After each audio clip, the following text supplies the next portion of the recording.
Roma Wine presents Suspense.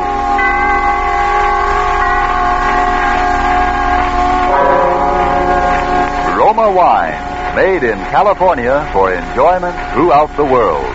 Salud. Your health, senor. Roma Wine toast the world. The wine for your table is Roma Wine, made in California for enjoyment throughout the world. This is the man in black, here for the Roma Wine Company of Fresno, California, to introduce this weekly half hour of Suspense. Tonight, Roma Wines bring you two of Hollywood's favorite screen stars, Miss Virginia Bruce and Mr. Alan Jocelyn, with the noted character actor George Zucco.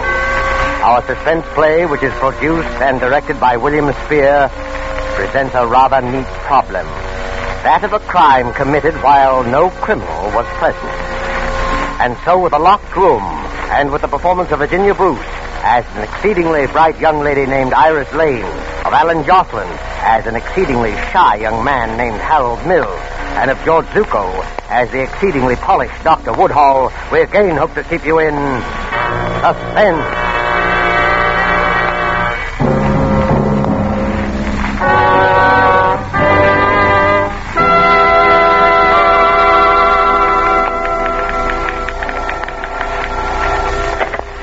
Mr. Seaton's residence. Who's calling? No, Mr. Seaton is not in. No, there will not be any statement for the papers. Harold, will you get that? Hello, no, I can't tell you anything about it. Residence? No. No, there will be absolutely no statement. Here we go again. If you wish, only Hello, you're wasting your time. Look, I told you this morning there wouldn't be any statement for the newspapers. No, not tomorrow either. Dear. I'm sorry, I'm awfully busy right now. I said I was busy.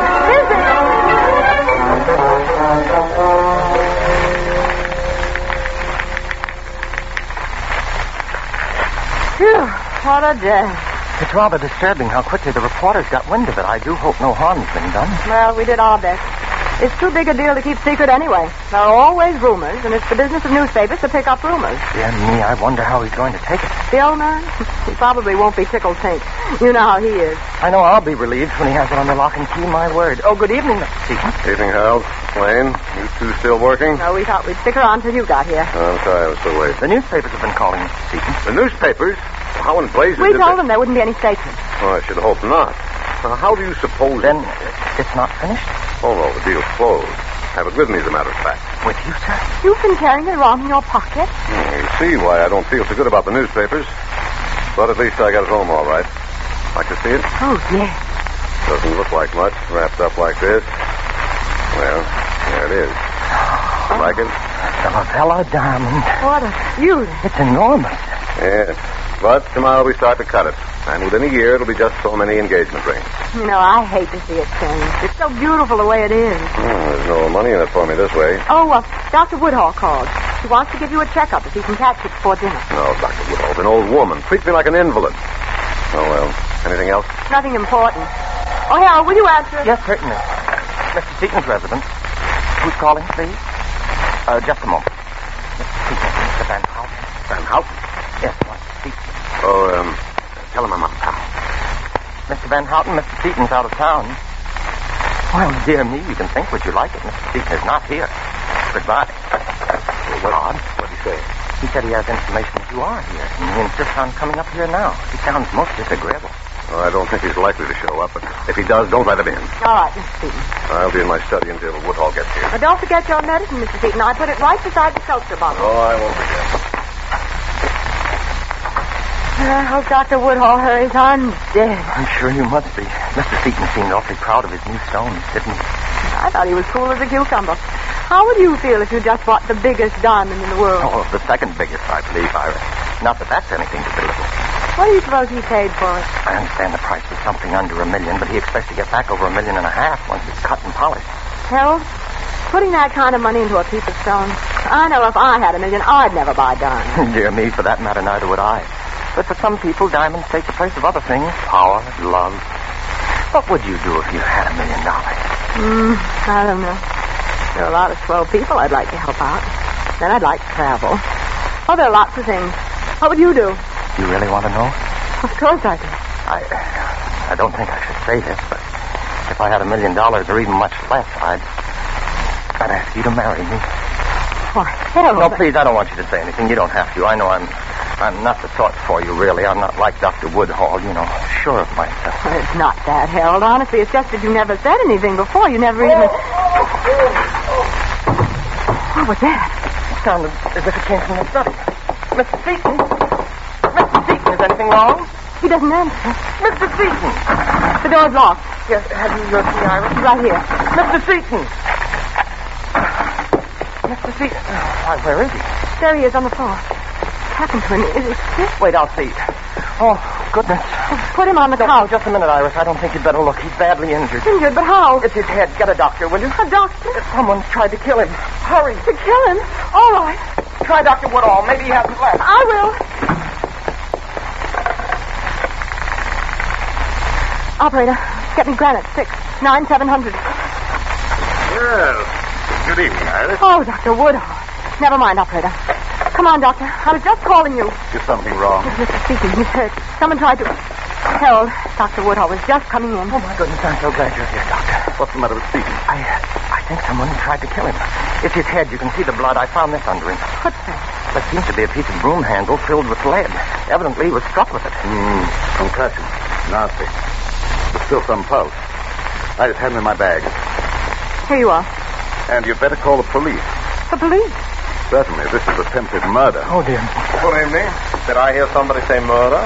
Who are you? My name is Van Houten. I telephoned a little while ago. How did you get in? I rang, no one answered, so I walked in. I wish to speak with Mr. Seaton, but I see that perhaps I'm a little too late, eh? Perhaps you knew you'd be a little too late, Mr. Van Houten. Harold, I think we'd better leave that to the police. Will you call them? But I can't figure out how it happened. Harold, you and I have been outside that door all day. I know there wasn't anyone in this room. Iris, it must have been the windows. What do you mean the windows? No one could climb. Look, there's a ladder still there. And it took us some time to open the door.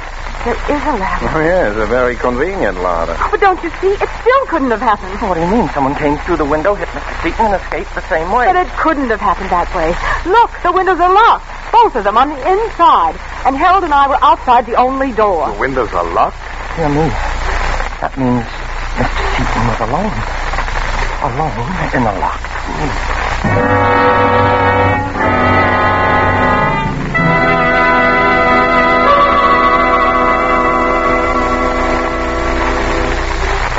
Before we return to the scene of our suspense play, let me describe another scene that might even now be taking place in the handsome cafe of the Hotel Nacional de Cuba in Havana.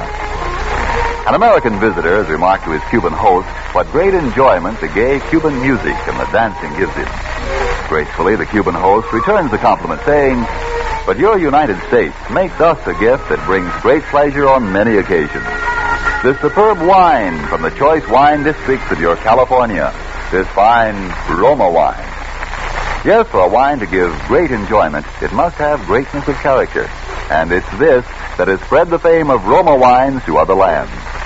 Why otherwise would these countries import Roma wine to be enjoyed as a rare luxury? How fortunate then are you who can enjoy any of the Roma wines, many different delicious wine types, whenever you choose, without additional charge for import duty, with no high shipping costs added to your small cost for Roma wine. Yet here is a quality so high it has won international recognition. Quality coupled with cost so modest that Roma wines are America's largest selling wines. Why not make your own taste test of these good Roma wines and discover for yourself the fine wine qualities acclaimed by wine experts of many lands? I'll spell out the name for you. R-O-M-A. Roma wine. Made in California for enjoyment throughout the world. And now it is with pleasure that we bring back to our soundstage Virginia Bruce and Alan Jocelyn with George Zucco in The Locked Room. A tale well calculated to keep you in suspense.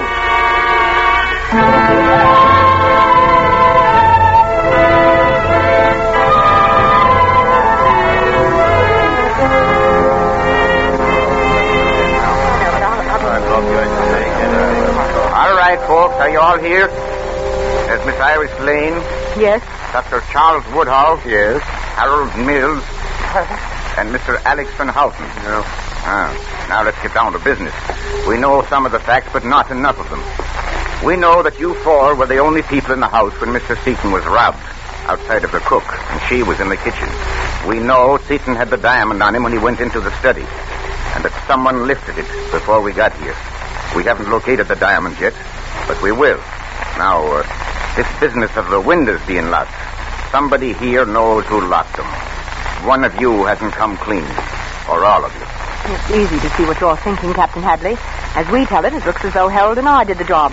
But we didn't, that's all. That's all. The only door locked and watched before and after. Windows locked before and after. No one hidden in the room before or after. And I don't believe in ghosts, so the thing's impossible. Now, which one of you locked those windows? Mr. Mills? Well, really, dear me, officer, why would I do the one thing to make it look as if Iris and I had committed this crime? Yes, Harold got something there. If the windows hadn't been locked, you'd know someone from outside did it. Look, I'm trying to be patient with you people. But if Mr. Seaton doesn't die, which he hasn't yet, he'll tell us who did it. So I advise you to come clean now. Dr. Woodhall? Yes, officer? You and our friend, Mr. Van Houten here, were, as the young lady puts it, outside when it happened. Maybe you managed to lock the windows afterwards. How could he? He was too busy helping Mr. Seaton to get anywhere near the windows. And neither did Mr. Van Houten, I'd swear to that. Well, thank you, dear lady. I did not expect such a kindness. Pardon, Captain. Well, Barton? Nurse has to tell you that Seaton's come to. He's talking. Talking? Mm-hmm. Is he out of his head, or does he make sense? She says you can ask him some questions if you don't tax him too much. Well, now we'll get someplace. I think all of you had better come with me. There's the captain, miss. We'll try not to upset him too much, nurse. Captain, maybe being a suspect, I shouldn't say anything, but if you don't mind, I don't think it's safe to question him. Safe for who, Doctor? Nonsense, Woodall. I want to tell what I can. But, Mr. Seaton, I know your condition. I don't think you should exaggerate. Shut up, Woodall. I was in the study. Just sat down at the desk. I was waiting for Dr. Woodall. The chair faced the door into the office. I heard Harold and I was talking outside. Both of them? Yes. Sound carries pretty well through the door. They were talking. There's some nonsense about what they do. They had $1 million. You heard what we said? Then I think Harold was proposing or something. Oh, dear me, Mr. Seaton, I never realized that you... Well, I could. I was taking my medicine, and then I heard, I think, a footstep behind me. Suddenly flashed down and started to get up. Did you turn around? Didn't have time. Something smashed down on my head, and that's all. Then you didn't know who it was? No. And I don't know how. What do you mean, how? Because I had locked the windows, both of them. You locked the windows? Yes. I saw someone put a ladder up. Suppose it's the gardener or somebody. But I didn't want to be climbing around, so I locked both windows.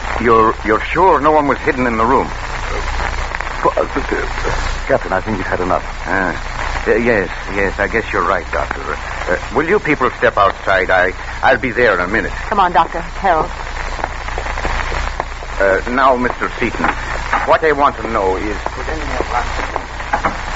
Criminal to make him keep talking. Poor Mr. Seaton, he does look awfully bad. No, I suppose it's proper to feel pity for even Francis Seaton. Look, Mr. Van Houten, you've made several remarks like that.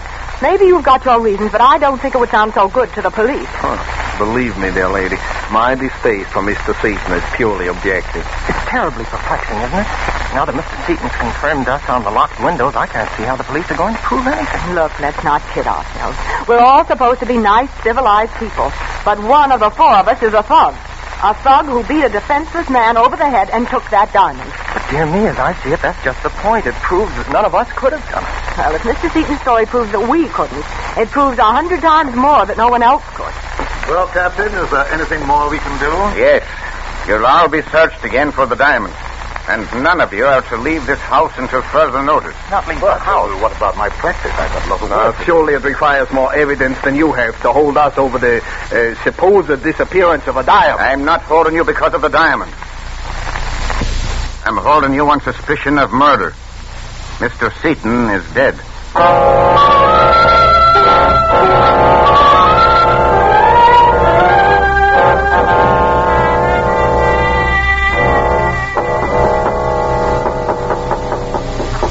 Who's there? Can I come in, Iris? Oh, Dr. Woodhall, what do you want? I'll only be a minute. Well, all right. I hate to disturb you, but I'm really worried. You are? Iris, why don't you try to get out of here? Out of here? Why on earth should I? Don't you realize you're suspected of murder? You could hide somewhere until this has all been cleaned up. Are you crazy? Sure, I'm suspected, Doctor, but no more than you. How's it going to look if I suddenly disappear? Yes, I suppose you're right. If I could only keep you out of this. I'm so worried I don't think straight. Do you have a cigarette, Iris? Yes, look in that box on the table. Oh, watch out, there's a lamp cord. Oh, I'm sorry. That was clumsy of me. Oh, don't let it worry you. It's no heirloom. What's that? What? Oh, Iris. Look, Where did you get that? the diamond. Where did you get it? That was on the floor. On the floor. Iris, didn't the police search in here? How did it get on the floor? I suppose it must have been in the lamp. Yes. See? This part lifts out. It must have been an oil lamp. Apparently. May I have it, please? The diamond? It was found here. What do you want to do with it? I want it. Iris, it's not safe. Sure, I know. Give it to me. Well, Thanks. are you going to give it to Captain Hadley? Why? I don't think it'd be wise. Not yet. You're not afraid of something, are you? Iris, suppose they didn't believe you. Suppose they think that you... Oh, I'll think about it. Dr. Woodhall, will you do me a favor? Certainly, if I can. Well, would you meet me here in exactly 10 minutes? You are coming downstairs. Oh, sure, but I've got a couple of things to do. I won't be long. Or perhaps I should wait. No, please, you don't have to do that. Well, all right, but be careful. Careful. I mean, don't let anyone know you have the diamond, because... I know. Yes, because whoever killed Seaton for it would kill me, too.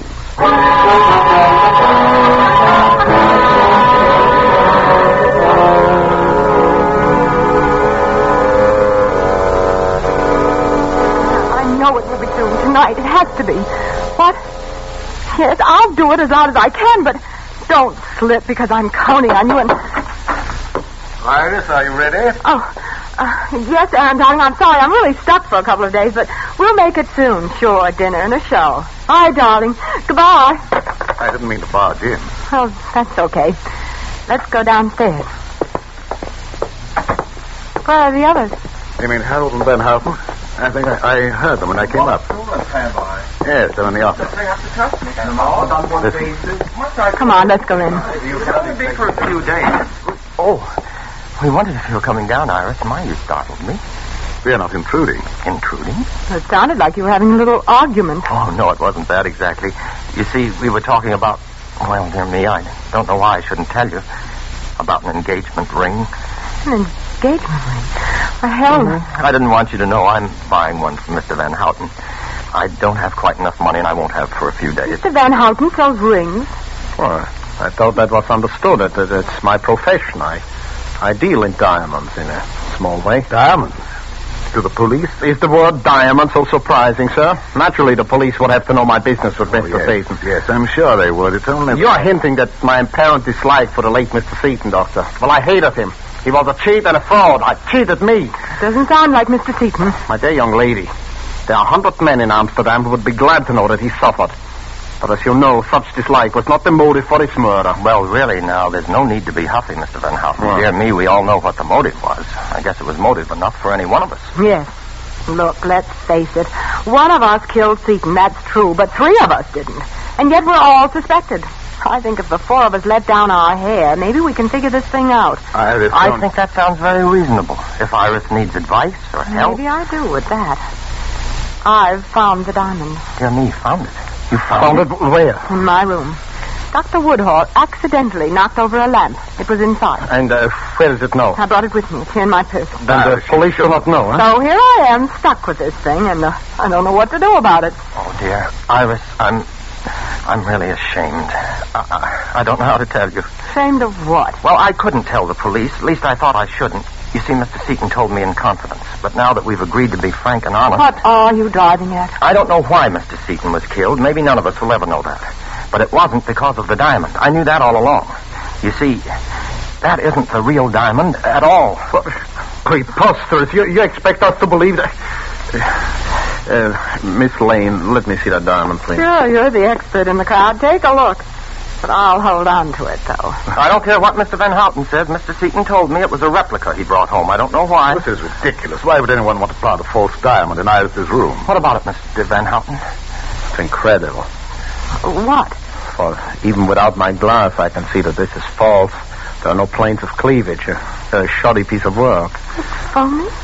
I don't get it. Why was he killed then? Well, you see how I've been racking my brains. Here, Mr. Van Houten, maybe we'd better put it in the safe. I might as well keep it. We'll have to give it to the captain anyway. Yes, I suppose we'd better tell him. Dear me, he'll be terribly distressed, I'm afraid. No, I hate to admit it, but this is beginning to get me down, Harold. I feel jumpy and sort of sick. Oh, it's probably my fault. I should have told you. Not just about the diamond. Everything. The locked windows. The way he looked before he died. Iris, do you feel bad? You look as if you I'm might... sorry. I hate to be so silly. I do feel sort of shaky. Maybe if I lie down. Would you help me into the study? Here, Iris, let me open the door, please, Doctor. On the couch, Iris? Yes, please. I'll lie down right here. Oh, Dr. Woodhall, do you have something that I could take for this headache? I feel really sick. Why, yes, if you think you need it. This is a glass. I have something here. Well, here's a glass, Doctor. This is a mild sedative, Iris. Now a little water. Here, Doctor, here's the seltzer bottle. Oh, that'll do it. Now drink this down, Iris. Set it right there. I'll drink it. I just want to close my eyes for a minute. And will you switch off the lights when you go out? And maybe you should lock the door. Yes, of course. We'll call you for dinner. Try to sleep. Poor girl. She's very calm.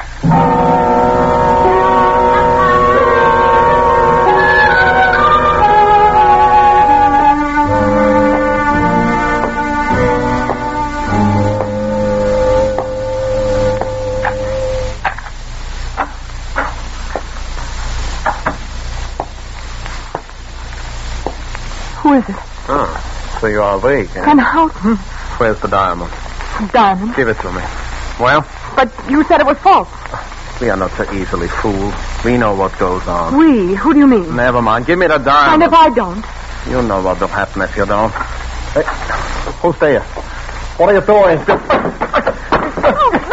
is it? What's happened? Who is it? Turn on the lights. Harold. Well, I seem to have arrived just in time. Harold, you hit him. No, he's only knocked out. How are you feeling? Much better.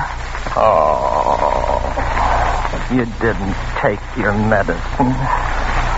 No, I didn't. Oh, dear me. I was afraid you were too smart for that. Iris, I think you and I should have a serious talk. You don't mind if I lock the door? Oh, would it make any difference? Very little, I admit. Now, Iris, just how much do you know? About what? Oh, come. There's no need for you to be reticent. I shall have to kill you in any case. Oh, but you can't do that. And who will stop me?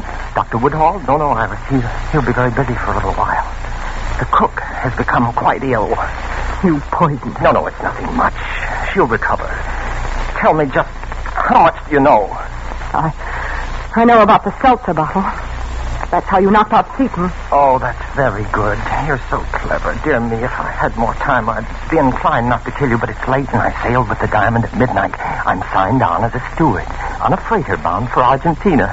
So you see, it's really time that makes this unpleasantness necessary. You know, Harold, they'll find me before midnight. Ah, but they will find with you Mr. Van Houten. Poor Van Houten. He'll be very confused.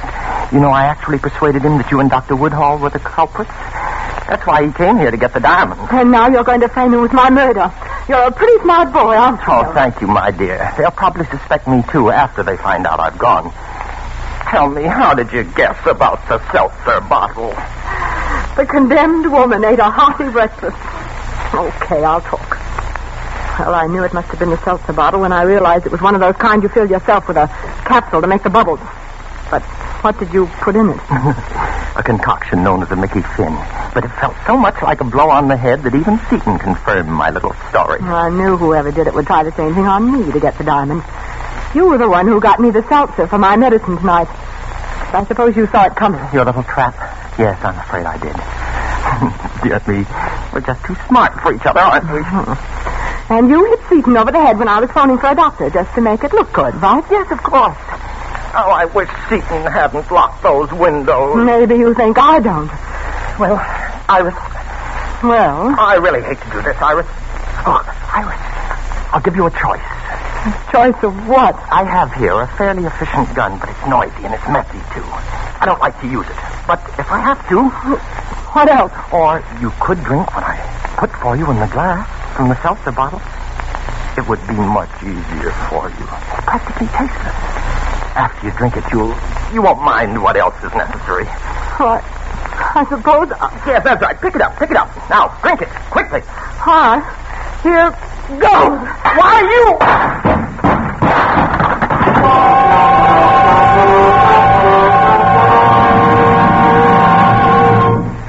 Nice timing, Captain Hadley.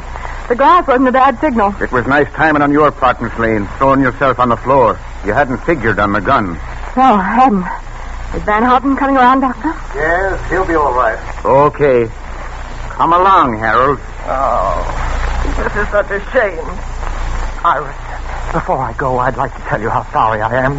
Sorry? Yes, about that proposal. Even if it was an alibi, I almost meant it. Dear me, it looks now as though I shall never marry. Yes, dear me. It certainly does.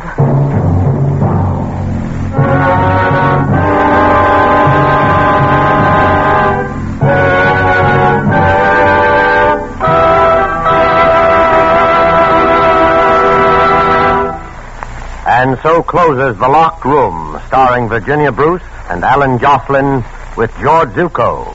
Tonight's tale of Suspense. Mr. Jocelyn appeared by courtesy of 20th Century Fox. Before we tell you about next week's stars and story, Roma Wine, sponsor of these weekly suspense dramas, brings you one of tonight's stars, Miss Virginia Bruce, with a message of real importance. Miss Bruce. Somewhere the other day, I came across a small news item. It mentioned that the men and women of our armed forces, most of whose pay averages very little more than $50 a month, have subscribed a huge total of $250 million worth of United States war bonds. Ladies and gentlemen, if you need a testimonial to the worth of subscribing to the Fourth War Loan, which is now on, I think this news item supplies it. If the men and women who are fighting this war have that kind of faith in the future of our country, how can we have less? This is the time when our armed forces are making ready for the final extra effort which will bring us victory. They need your extra support from extra purchases of war bonds. For the Fourth War Loan, one extra $100 war bond, please. Next Thursday, same time, Roma Wines will bring you two distinguished actresses, Miss Ida Lupino and Miss Agnes Moorehead. Don't forget then, next Thursday, for Ida Lupino and Agnes Moorehead in Suspense. Presented by Roma Wine, R-O-M-A. Made in California for enjoyment throughout the world.